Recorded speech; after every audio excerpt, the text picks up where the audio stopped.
Hello friends, welcome to Total Recap. Today we are going to explain a movie named New York, released in 2009, so sit with some popcorns, relax and enjoy this thriller/crime fiction movie.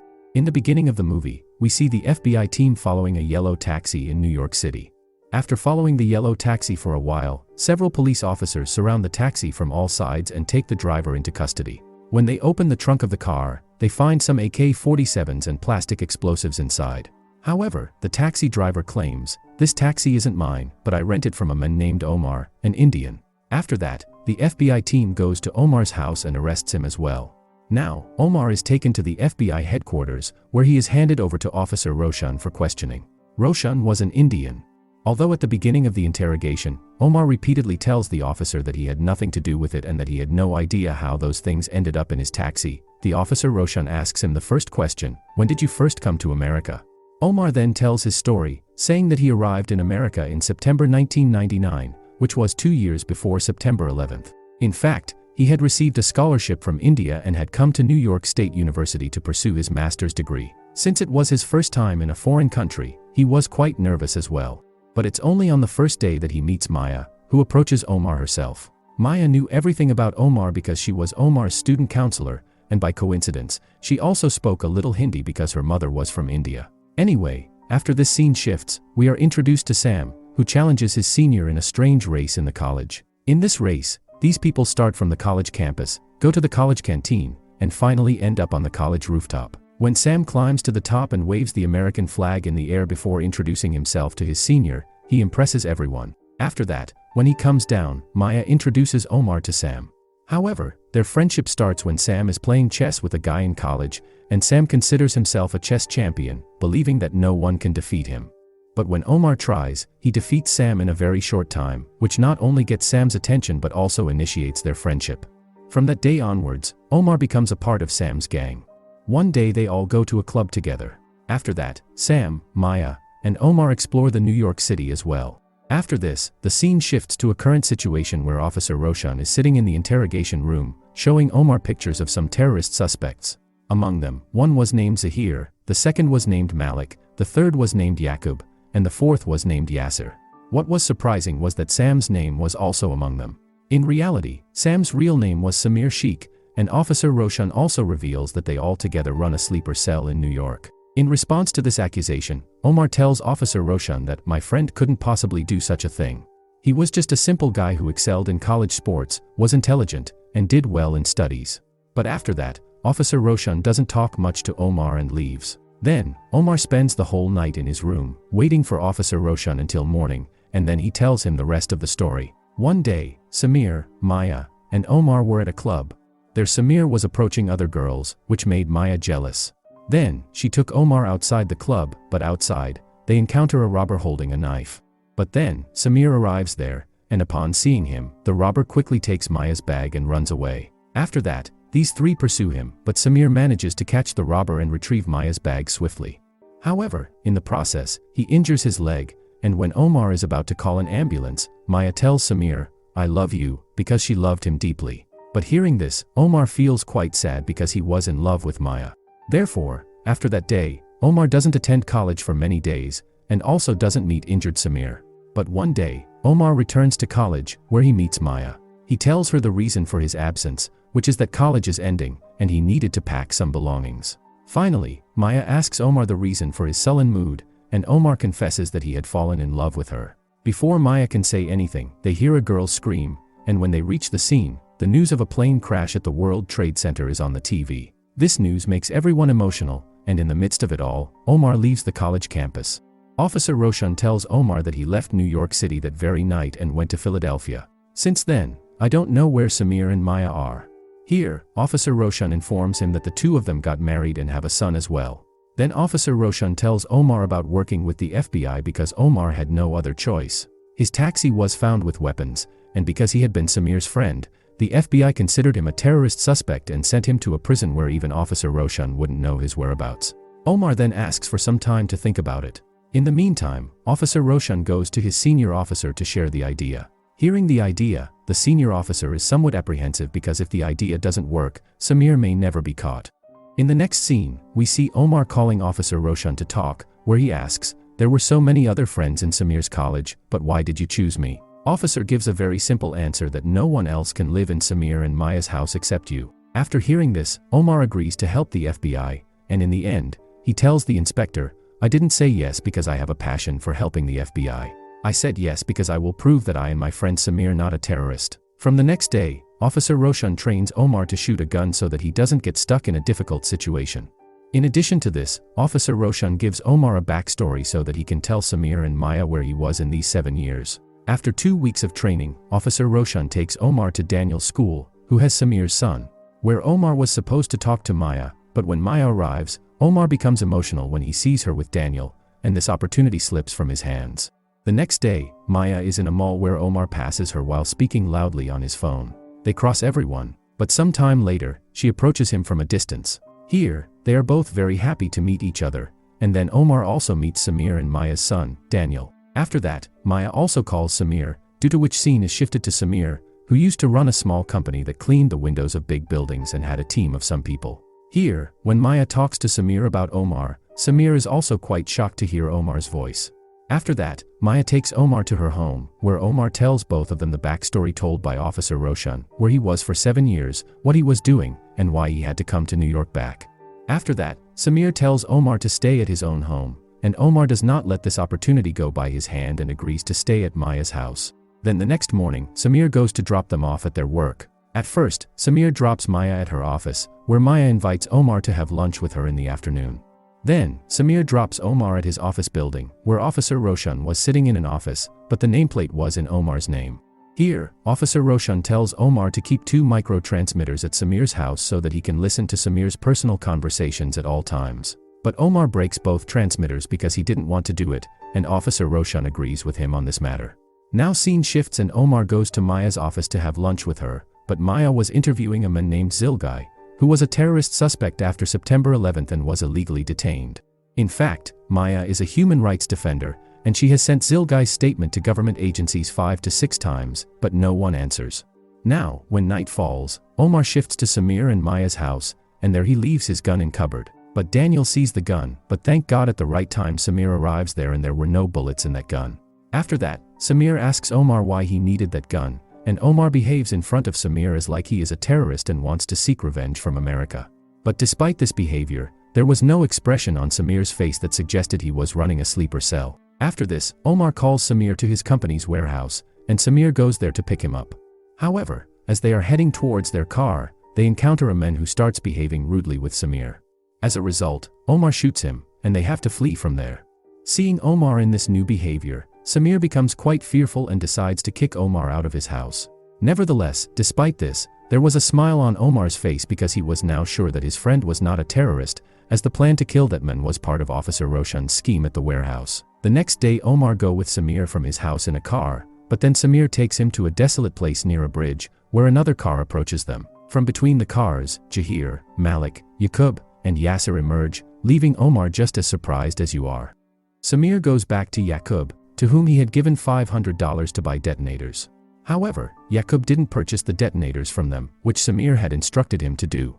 In reality, Yaqub had given the money to some Russian suppliers and made a deal to buy the detonators from them. But Samir knew that Yaqub's foolishness could put their plan in jeopardy, and what Samir's plan was will be revealed in the movie. Afterward, Samir takes Yaqub's gun and tells Omar to kill him, forcing Yaqub to flee. Omar had never killed anyone before, but due to being an undercover FBI agent and being a part of Samir's gang, he had to kill Yaqub. Following this, Samir's other companions leave the scene, and Samir, while sitting there, narrates his past story to Omar. I was going to Washington to meet Maya 10 days after September 11th. At the railway station, a woman approached me, claiming to be a railway staff member, and she took me with her for some questioning.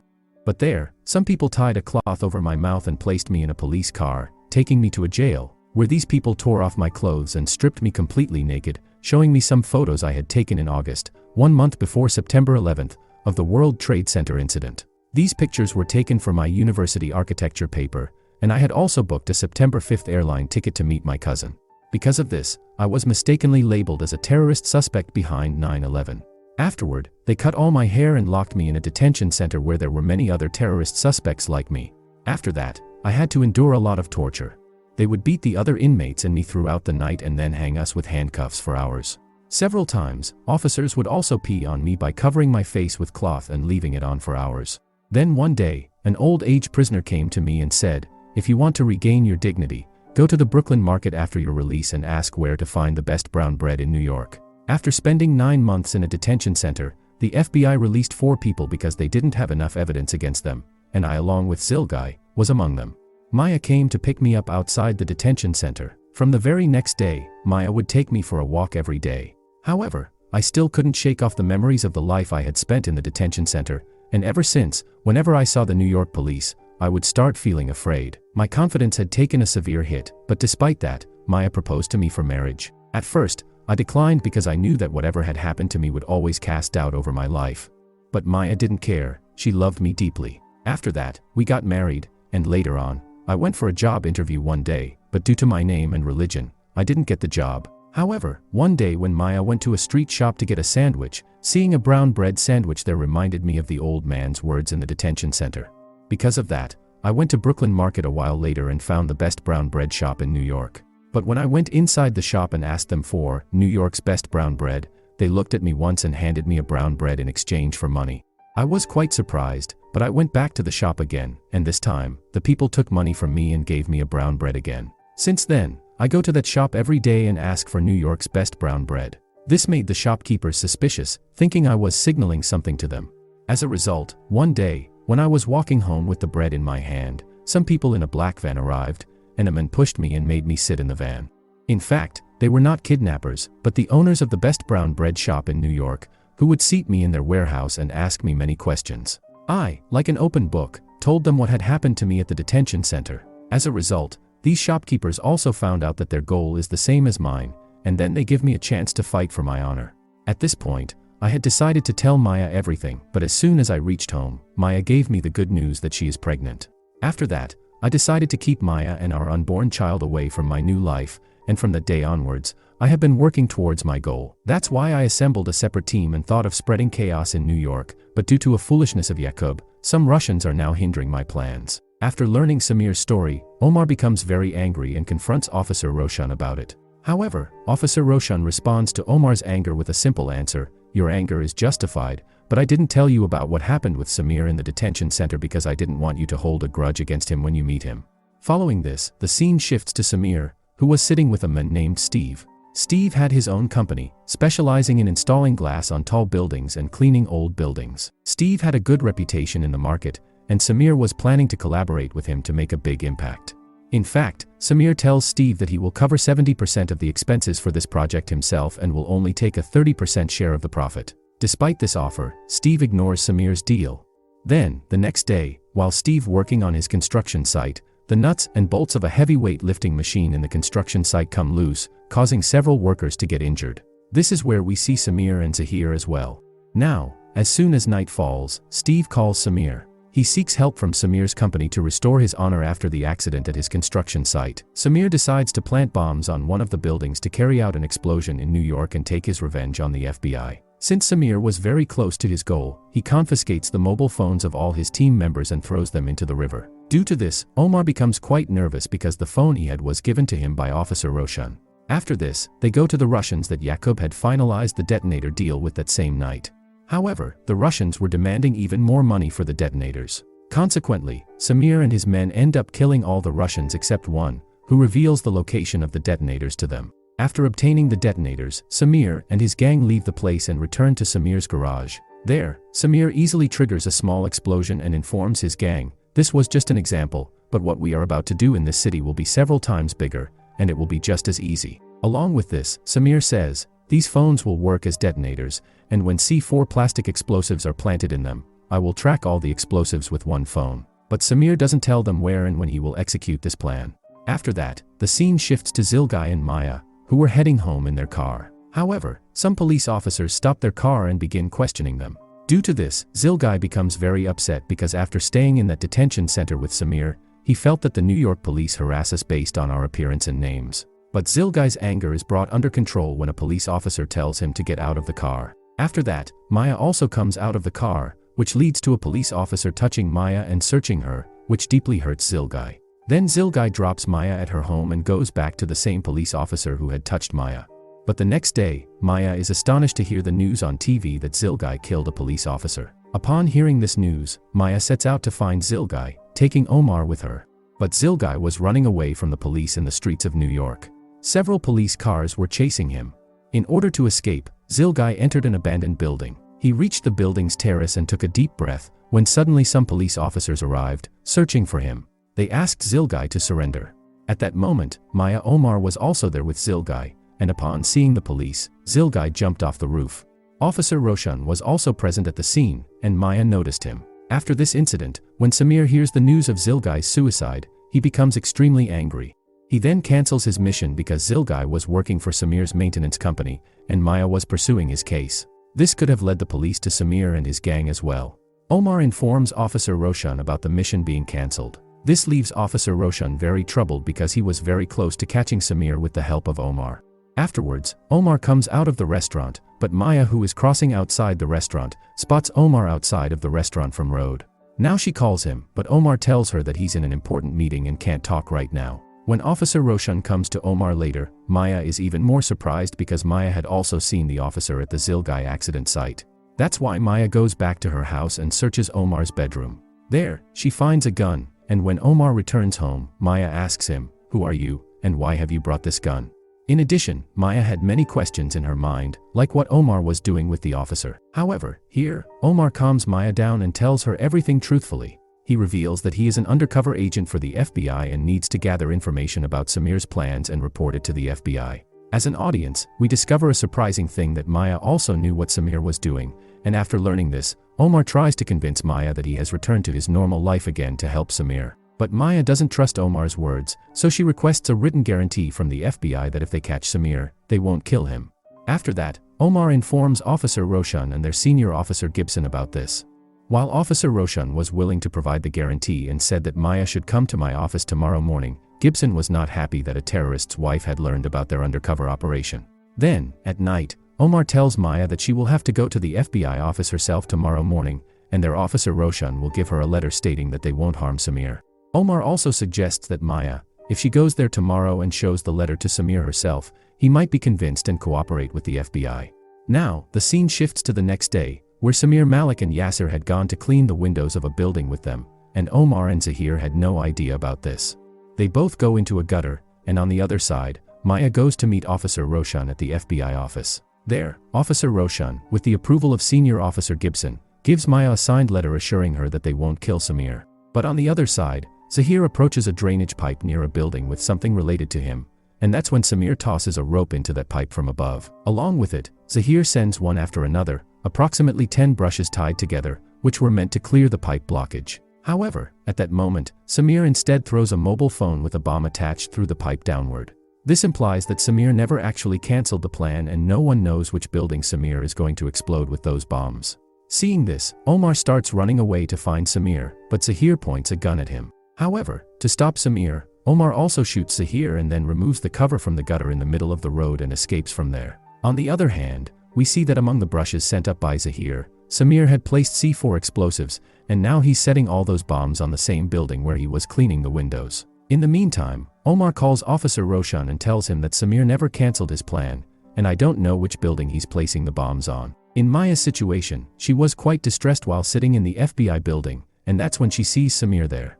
It means Samir had decided to target the FBI building, which prompted Maya to quickly call Omar. Afterward, Omar informs Officer Roshan that Samir's target is indeed the FBI building. As a result, the FBI headquarters is evacuated promptly. Then, Omar assures the FBI officers that he can stop Samir because Samir is unaware of Maya's presence in the building. If Omar were to reveal this to Samir, he would surely trust him. However, seeing Omar on the FBI terrace, Samir becomes quite surprised. After that, Omar reveals his true identity to Samir, explaining that he is an undercover FBI agent. Now, numerous police officers had gathered below, and police helicopters were positioned all around the FBI building. Omar tries to convince Samir that what happened last time won't happen again. Following this, Samir says, "I could have placed these bombs anywhere in New York and caused harm, but my revenge is only with the FBI."